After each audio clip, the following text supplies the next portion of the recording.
이스라엘 백성이 모압 평지에 당도를 했고요. 이제 요단강만 건너면 가나안 정복 전쟁, 여리고성 첫 번째 전쟁이 이제 시작되기 바로 직전의 상황입니다.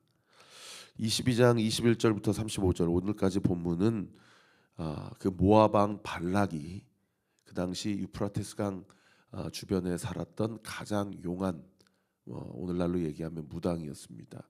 거짓 선지자인데 이 발람에게 사주를 나여서 당신의 영역으로 이스라엘 백성을 저주하면 내가 가서 그들을 치리이다라고 그렇게 사주를 하였고, 발람은 하나님께서 개입하셔서 가지 않으려고 했다가 자신의 더 높은 고관들을 발락이 자신에게 보내고 또 돈으로 유혹을 하니까 거기에 마지못해 못 이긴 채하고 드디어 모압 땅을 향해서 이제 길을 떠나게 됩니다.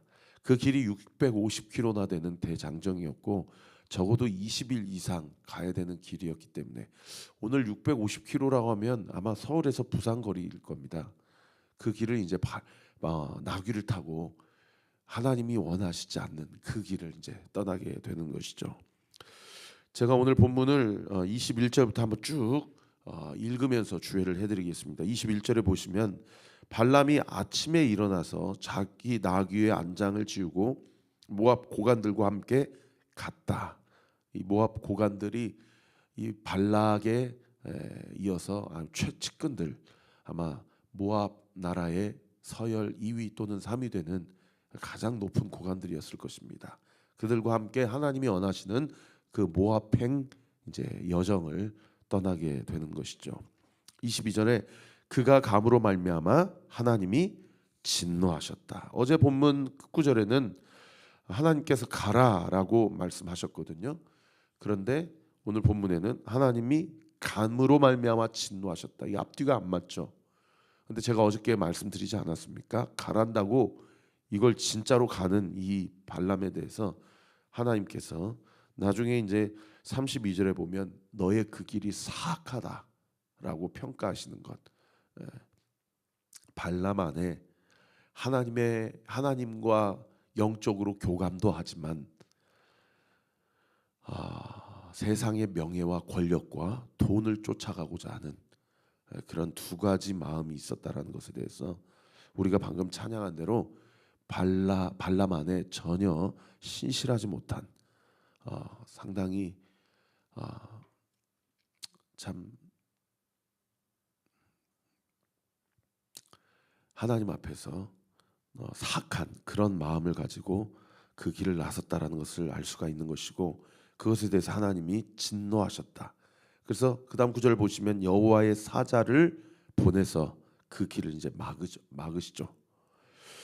이때 발람은 자기 나귀를 탔고, 그다음 구절 보세요. 그의 두 종은 그와 함께 있더니 23절 나귀가 여호와의 사자가 칼을 빼어 손에 들고 길에 선 것을, 거기 펜이 쓰시면 동그라미 치세요. 보고. 지금 누가 봤어요? 발람이 봤습니까? 나귀가 봤습니까? 나귀가 본 거예요. 그러니까 발람은 못 본 거죠. 발람만 못 본 게 아니라 발람과 함께 수종드는 두 종도 못 봤고 그들과 함께 가는 모압의 고관들도 못 본 겁니다. 오직 누구만 본 거예요? 나귀만 본 거예요. 하나님께서 나귀의 귀를 여셨고 나머지 사람들은 다 눈을 닫으셨다라는 것을 알 수 있는 그런 대목인 것이죠. 사실 고대인들에게 나귀는요 가장 미련한 어떤 메타포가 되는 동물입니다. 그런데 가장 미련한 동물의 눈은 여시고 가장 지혜롭고 용하다고 하는 이 선지자의 눈은 가리신 이 상황들, 세상이 봤을 때는 가장 지혜로운 자 같지만 하나님이 보셨을 때는 가장 미련한 자로 그렇게 평가받고 있는 현장인 것이죠. 고린도전서 1장 27절이 생각나지 않습니까? 미련한 자를 통해서 지혜 있는 자를 부끄럽게 하시겠다. 사랑하는 성도 여러분, 우리는 어떻습니까? 우리는 지혜 있는 자입니까? 미련한 자입니까? 여러분, 많이 배웠다고 해서 지혜 있는 자가 아니고요, 많이 가졌다고 해서 힘 있는 자가 아닙니다. 하나님이 보시기에 가장 지혜롭고 힘 있는 자는요, 하나님의 말씀과 그분의 나타나심 앞에 회개하는 자이고 주의 말씀 앞에 순종하는 자입니다. 여러분, 이 말씀을 여러분의 평생의 가슴에 새기시기를 바랍니다. 자, 그 다음 구절 보세요. 보고 어떻게 됐어요? 나귀가 길에서 벗어나 어디로 가요? 밭으로 간 거예요. 그러니까 길이 아닌 곳으로 간 거죠. 발람이 나귀를 길로 돌이키려고 채찍질을 합니다. 얘가 미쳤나 하면서 이제 때리는 겁니다. 말 안 들으니까 때리는 거예요. 이제 미리 복선처럼 제가 여러분께 미리 말씀드리지만, 지금 발람이 나귀에게 하는 이 모든 일을 사실은 하나님이 발람에게 하고 싶은 일을 이 발람의 눈을 어둡게 하고 나귀의 눈은 밝히 보여주셔서 지금 자기가 하나님 앞에 받아야 될 그런 형벌을 본인이 눈이 어두워져서 발락에 가고 있는 이런 아이러니한 현상이 이제 계속 반복이 됩니다. 24절 보세요. 여호와의 사자는 포도원 사이 좁은 길에 섰고. 여러분, 성경에서 포도원 하면 누구를 상징하는 메타포라고 제가 지난번에 설교했어요? 이스라엘 백성을 상징한다고 했어요. 자꾸 길이 아닌 곳으로 밭으로 갔다가 지금 어디까지 갔어요? 포도원까지 갔어요. 근데 그 길은 어떤 길이에요? 좁은 길이다. 거의 좁은 길 동그라미. 이제 유명한 찬양 중에 좁은 길이란 찬양이 있는데, 이 좁은 길이라는 히브리어 단어가 성경 전체에서 오늘 본문에만 등장합니다. 나중에 또 어떤 단어가 나오는 거 26장에 가면 좁은 곳에 섰다. 좁은 곳이라는 단어가 나와요. 여러분, 좁은 길, 좁은 곳 다 어디입니까? 하나님을 만나는 베델이에요. 지금 그 하나님을 만나는 베델이 사실은 발람 입장에서는 하나님의 진노와 형벌을 받아야 되는 그 현장이죠. 그런데 그 현장에서조차 하나님은 진노와 형벌을 미루십니다. 그리고 결과적으로 발람에게 마지막으로 한 번 더 기회를 주세요. 여러분, 오늘 이 아침에 말씀 들으시면서 나의 좁은 길, 내 인생의 좁은 곳은 어디인지 한번 생각해 보세요. 하나님을 만나는 곳, 그 하나님을 만나는 베델에서 나는 하나님께 칭찬 듣는 인생을 살고 있는가? 하나님 앞에 심판받고 책망받는 인생을 살아가고 있는가? 오늘 이 아침에 한번 요즘 자신의 삶, 지금까지 자기가 걸어왔던 인생을 한 번쯤 회고해보고 후회하는 인생이 아니라 회개하는 인생이 되시기를 우리 구주 예수 그리스도 이름으로 축원합니다. 계속 나귀가 이 말을 안 들으니까 25절에 어떻게 합니까? 나귀가 여호와의 사자를 보고 몸을 담에 대고 발람의 발을 그 담에 짓누를 넣었다. 나귀가 여호와의 사자가 손에 칼을 들고 자기 앞을 막으니까 좌우에 담이 있으니까요. 이 발람이 나귀를 탔잖아요. 그러니까 이 나귀가 이 담으로 이렇게 미니까 이 오른발이든 왼발이든 발람의 발이 담에 어떻게 되겠어요? 짓이겨지게 되겠죠. 얼마나 발람이 아프겠어요. 깨달아야 되는데. 그런데 앞에 여호와의 사자는 보이지가 않는 거예요. 그러니까 이 미쳤다고 생각하고 자꾸 해코지를 하는 거예요.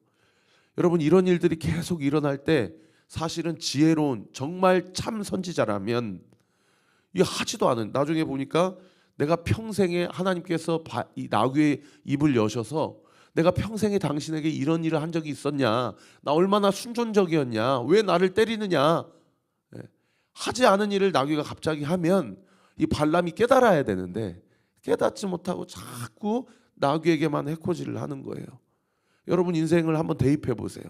하나님이 나에게 너 깨달아라, 너 깨달아야 된다 라고 이야기하는데 깨닫지 못하고 자꾸 엉뚱한 곳, 엉뚱한 사람에게만 해코지하고 분노를 내고 화를 내는 경우가 있는가? 자기 자신을 볼 줄 알아야 된다라는 거예요. 하나님이 계속 사인을 주시는 거예요. 26절에 25절 하반절에 발람이 깨닫지 못하고 다시 채찍질을 하니까 여호와의 사자가 26절 보세요. 더 나아가서 이제는 아예 좌우로 피할 곳이 없는 좁은 곳. 야, 이제는 여기서는 더 이상 좌우로 넘어갈 수가 없어요. 이제는 여호와의 사자를 넘어가든지 아니면 여호와의 사자 앞에 무릎을 꿇든지 둘 중에 하나밖에 할 수 없는 그런 상황인 거예요. 그 곳에 서니까 세상에 27절에 보세요. 나귀가 어떻게 합니까? 여호와의 사자 앞에 무릎을 꿇어버려요. 이게 사실은 마지막 발람에게 대한 하나님의 경고의 사인이에요. 이 동물들이 평소에 하지 않는 행동을 했을 때 정말 이 선지자가 정말 영적인 영계에 관련해서 민감한 선지자라고 한다면 이거 뭔가 심상치 않다 깨달아야 되는데 결국 무릎을 꿇어야 될 발람은 무릎 꿇지 않고 채찍질하고 있고 분을 내고 있고 무릎을 꿇지 않아도 되는 나귀가 여호와의 사자 앞에 무릎을 꿇고 있는 이런 일들이 일어나는 거죠. 그러니까 발람이 어떻게 합니까? 27절에 여기서 완전히 폭발을 해가지고 그동안에는 채찍질했는데 지팡이를 가지고 이제 때리기 시작한 거죠. 안 되겠다 싶으니까 28절에 드디어 여호와께서 누구의 입을 여셨어요? 나귀의 입을 여셨어요. 여러분 하나님도 참 재밌으셔요. 사실은 발람의 눈을 여셔야죠. 여호와의 사자를 보고 자기가 지금 어떻게 번지수를 잘못 찾고 있는지. 근데 발람의 눈을 열기 이전에 나귀의 입을 먼저 여십니다. 여러분 성경에 동물이 말하는 경우가 딱 두 번이에요. 한 번은 창세기 3장에 뱀이 하와에게 이야기한 경우, 두 번째는 오늘 본문에 나귀가 발람에게 이야기한 경우입니다. 이게 무슨 얘기입니까? 영적인 존재가 너무 분명하게 개입한 현장인 거죠. 그러면 발람 입장에서는 이제는 이거는 하지도 않은 행동을 한 나귀 깨닫지 못했는데 정말 입을 열었으면 이때는 사실은요 안 깨달을래야 안 깨달을 수 없는 그런 상황 아닙니까? 발람에게 나귀가 뭐라고 얘기해요? 내가 당신에게 무엇을 하였기에 나를 이같이 3번 때리느냐? 나귀도 웃기죠. 뭐라고 상식적으로 이야기를 해야 돼요? 만약에 여호와 하나님께서 나귀의 입을 여셨다면 이것도 초자연적인 현상이지만 나귀가 뭐라고 얘기해야 돼요? 왜 나를 때리느냐가 먼저가 아니고 이 앞을 봐라. 여호와의 사자를 보고 그의 손에 들려있는 칼을 봐라 라고 이야기를 해야 되는데 왜 나를 때리느냐라고 이야기를 하는 거예요. 무슨 얘기입니까? 깨달아야 된다라고 나귀의 입을 통해서도 마지막까지 하나님께서 기회를 주시는 거예요. 왜 나를 때리느냐? 29절에 발람이 나귀에게 뭐라고 얘기합니까? 네가 나를 거역하기 때문이니 내가 손에 칼이 있었더라면 곧 너를 죽였으리라. 사실 결과적으로 나귀의 입을 여신 것도 그리고 나귀 눈을 여셔서 나귀의 눈에만 여호와의 사자를 보게 하신 것도 사실은 발람의 입을 통해서 이 고백을 내뱉게 하시기 위한 하나님의 인도하심이었다라는 것을 알 수 있어요. 무슨 얘기예요? 하나님이 말 듣지 않는 발람에게 칼을 들고 계시는데 여호와의 사자가 지금 칼을 들고 있잖아요. 그런데 발람은 자기 말을 듣지 않는 나귀에게 지금 손에 칼만 있으면 내가 이미 너를 죽였다라고 이야기하고 있는 그런 본문인 것이죠. 하나님이 발람에게 하고자 하는 그 행위를 발람이 나귀에게 자기 입을 통해서 그렇게 하고 있는 그런 민망한 상황 가운데 있다라는 것입니다. 이쯤 되면 발람이 이것을 징조로 여겨야 되는데 하나님의 개입하심으로 여겨야 되는데 이 나귀와 싸우고 있어요. 말싸움을 하고 있어요. 여러분 이만큼 탐욕이 우리에게 주는 유혹이 얼마나 강력하고 이 명예와 권력이 우리에게 주는 유혹이 얼마나 강력한지 모른다라는 거예요. 바꿔서 얘기하면 요즘 나를 유혹하는 것이 있다면 그것이 무엇입니까? 여러분 그것을 하나님 앞에서 오늘 이 새벽에 분명히 보여달라고 기도하세요. 그리고 그 유혹 앞에서 영적으로 분별하여서 하나님 앞에서 하나님이 말씀하시는 것을 취하고 순종하고 결단하시기를 우리 구주 예수 그리스도의 이름으로 축원합니다. 30절에 나귀가 발람에게 이렇게 이릅니다. 나는 당신이 오늘까지 당신의 일생 동안 탄 나귀가 아니냐? 내가 언제 당신에게 이같이 하는 버릇이 있었더냐? 발람이 말하되 없었다 라고 이야기하면 정말 여기까지 왔다면 발람이 사실은 이거 정신 차려야 되는데 아직도 정신을 못 차고 있습니다. 자, 31절에 그때에 여호와께서 그다음 구절 보세요. 발람의 눈을 밝히심에 여호와의 사자가 손에 칼을 빼들고 길에 선 것을 보고 머리를 숙이고 엎드렸다. 그러니까 사실은 누가 먼저 엎드려야 되는데, 발람이 먼저 엎드려야 되는데 나귀가 먼저 엎드리고 그 다음에 발람이 엎드렸죠. 비로소 엎드렸을 때에 여호와의 사자가 그에게 뭐라고 말씀하셔요? 32절 보세요. 너는 어찌하여 네 나귀를 이같이 3번 때렸느냐?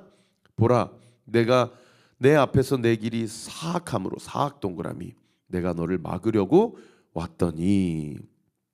여러분, 이 사악이란 단어, 이 두 가지를 지적하는 단어죠. 하나는 돈에 지금 눈이 멀어버린 발람의 탐욕을 지적하는 단어고, 두 번째는요, 그 권력과 하나님 앞에서 그 모압 왕 발락이 발람에게 여호와의 백성을 저주하고자 하는 그 목적을 가지고 지금 가는 거잖아요. 이 여호와의 이스라엘 백성을 저주하려고 하는 이 목적은 하나님에 대한 뭐예요? 반역이에요. 하나님에 대한 배신이죠. 이 두 가지, 탐욕과 하나님을 대적하는 일, 반역하는 일을 지금 지적하고 있는 단어가 이 사악이라는 단어예요.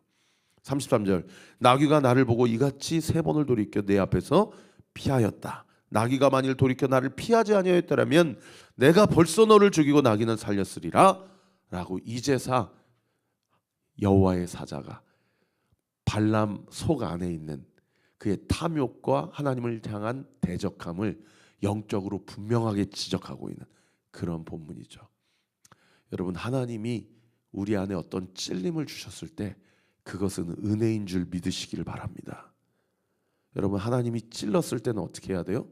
내가 언제 그랬느냐고 그렇게 뻔뻔하게 고개를 쳐들 것이 아니라 여러분, 엎드려야 돼요. 그리고 인정해야 돼요. 그리고 돌이켜야 돼요.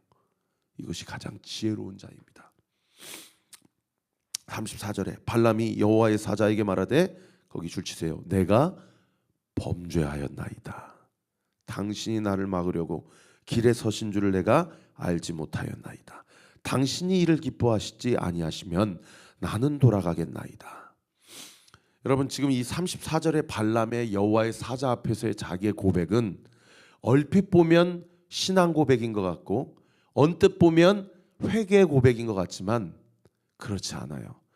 내가 범죄하였나이다, 이거는 잘한 거예요. 그런데 당신이 이를 기뻐하지 아니하시면이라고 조건부를 달고 있는 것은 이 발람의 여호와의 사자 앞에서의 자신의 고백이 회개가 아니라 하나님 앞에서의 그저 두려움에 휩싸인 일련의 굴복이라는 것을 알 수 있는 그런 대목이에요. 발람이 지금은 당장 영적인 존재를 보고 그의 손에 들린 칼을 보니까 하나님 앞에서 회개하는 척하고 하나님 앞에서 돌이킨 척 하지만 하나님 앞에서요 순전하고 온전한 순종은 아니라는 것을 본인 스스로가 자백하고 있는 그런 표현인 것이죠. 사랑하는 성도 여러분, 하나님 앞에 나는 죄인입니다 고백하는 이 아침 되기를 원합니다.